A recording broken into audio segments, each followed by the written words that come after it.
Good evening, everyone. How's everyone doing? How's everyone doing?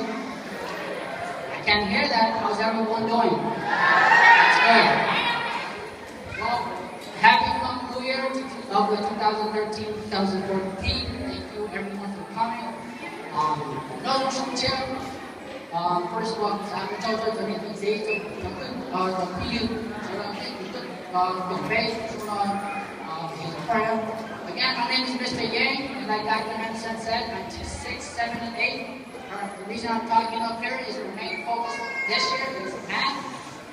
The reason for that, we want to increase your math score, especially for the MCA.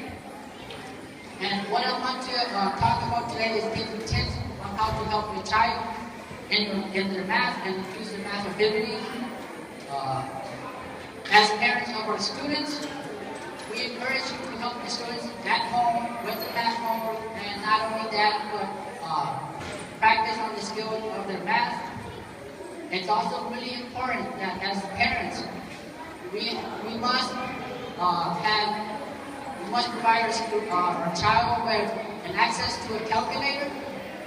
So if the child does not have a calculator, feel free to come and call Hazel Park, or feel free to call Hazel Park and contact me, and we can provide children with a calculator. It's really important that they need a calculator to do their math homework. Not only that, if you are worried or concerned about your child's grade, it's really important that you utilize every portal. If you don't know